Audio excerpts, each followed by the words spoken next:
Welcome to Srisha Train Details. Hello guys, I am going to Vidar.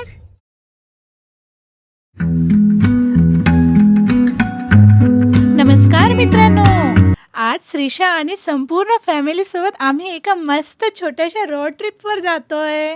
आणि जाता जाता काय सांगू तुम्हाला, प्रवास म्हटला की काही अनपेक्षित मजेदार गोष्टी येतातच. तसंच आम्हाला वाटेला सुपर एक रेल्वे क्रॉसिंग भेटलं, जे श्रीषासाठी नवीनच होतं. ट्रेनचा गेट बंद होता आणि आम्ही काही मिनिटे तिथे थांबलो.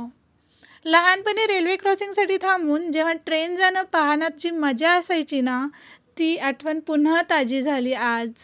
श्रीषा ट्रेन पाहून तर खूपच खुश झाली. ट्रेन एकदम सुळकन निघून गेली आणि निघता निघता आम्हीसुद्धा सुळकन निघून गेलो.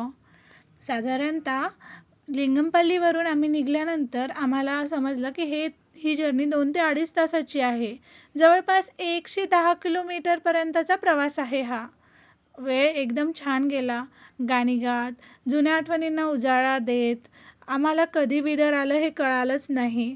आणि जेव्हा आम्ही बिदरमध्ये एंट्री केली, तिथे आम्हाला एक तिकीट घ्यायला लागलं. आणि तिथून एकदम सुंदर सुंदर आकाशामध्ये पण ढग होते, रस्ता सुंदर होता. हे खूप छान मनमोहक दृश्य पाहून खूप छान वाटलं. आणि पाहता पाहता आम्ही बिदरमध्ये पोहोचलो देखील. तुमच्या माहितीच तर सांगते, बिदर हा एक ऐतिहासिक शहर आहे. मित्रांनो, बिदरमध्ये आल्यावर आम्ही निघालो अशा एक अद्भुत मंदिराकडे. पहा, श्रीषाची एंट्रीसुद्धा एकदम मस्त ती कारमधून उतरली आहे आणि आजी आजोबांसोबत जाणार आहे ती आता मंदिरमध्ये. इथल्या आपण कथेकडे पाहू. काय म्हणते ही झरणी नरसिंह मंदिराची कथा. या मंदिराचे सर्वात मोठे वैशिष्ट्य म्हणजे इथे देवाचे दर्शन घेण्यासाठी एक नैसर्गिक गुहेतून जावं लागतं, जिथे वर्षानुवर्ष छाती इतके पाणी वाहत असते बरं का. या गुहेत हे पाणी कुठून येतं बरं, हे मलाही माहिती नाही. आणि आजपर्यंत असं म्हणतात की हे जमिनीमधनं पाण्याचे झरण्यासारखे येतात आणि हे पूर्ण पाणी भरलं जातं त्या गुहेमध्ये. या मूर्तीची स्थापना कशी झाली यामागे सुद्धा एक सुंदर कथा आहे बरं का मित्रांनो. पुराणकथेनुसार सत्ययुगात जेव्हा भगवान विष्णूंनी नरसिंह अवतार घेतलेला होता हिरण्यकश्यपचा वध करण्यासाठी, तेव्हा त्यांचा राग शांत होत नव्हता. ते याच बिदरच्या डोंगराळ भागात आले. याच गुहेत जलासूर किंवा झरासूर नावाचा एक शक्तिशाली राक्षस राहत होता. तो लोकांना खूप त्रास द्यायचा.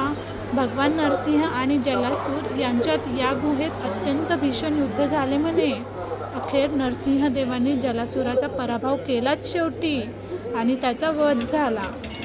आणि असं म्हटलं जातं की हे राक्षस रूप जे बनले त्याला पुढे जाऊन पाण्याच्या झरामध्ये कन्वर्ट केलं गेलं. ते आपणे आप असं झालं. मृत्यूच्या दारात असताना जलासुराला आपली ही चूक कळाली. त्याने नरसिंह देवाची माफी मागितली आणि एका शेवटची इच्छा व्यक्त केली. तो म्हणे, प्रभू, याच गुहेत मला कायमचे वास्तव्यास ठेवा आणि मला तुमच्या चरणाशी राहून तुमची सेवा करू द्या.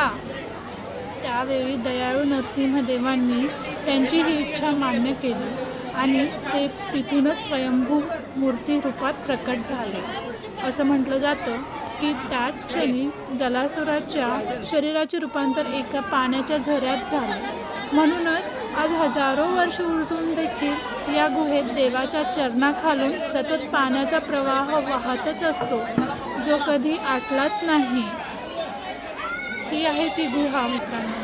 यातनं पूर्ण पाणी होतं आणि आम्ही त्यामधनं पूर्ण मंदिरापर्यंत चालत गेलो. खूप छान एक्सपिरियन्स होता, खूपच मस्त. असं वाटत होतं की आपण पूर्ण नदीमध्येच आहो की काय, कारण पाणी होतं पूर्ण छातीच्या वरपर्यंत. फक्त आपलं तोंड होतं. ज्यांची हाईट कमी, श्रीषासारखी टिंगू विंगू, ते तर पाण्यामध्येच गेले समजा. त्यासाठी श्रीषाच्या पप्पांनी तिला आपल्या खांद्यावर उचलून घेतलं आणि श्रीषा मॅडम मस्त मज्जा करत करत पुढे गेल्या.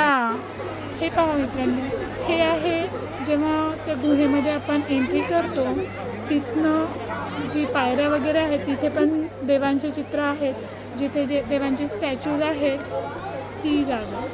आणि हे पहा, हे जिथे आम्ही लाईनमध्ये उभं राहिलेलो होतो तिथनं हा मनमोहक दृश्य दिसत होता, जिथे नरसिंहाची मूर्ती लावलेली आहे 4 फूट खोल पाण्यातून. आजूबाजूला चमचमणारे दिवे, छतावर असलेले वटवाघळांचे आवाज आणि कॉकरोच. खूप मज्जा आली. श्रीषा आणि आम्ही सर्वांचा खूप थरारक अनुभव होता. मला आमचा व्हिडिओ आवडला असेल तर please like, share and subscribe guys. Subscribe.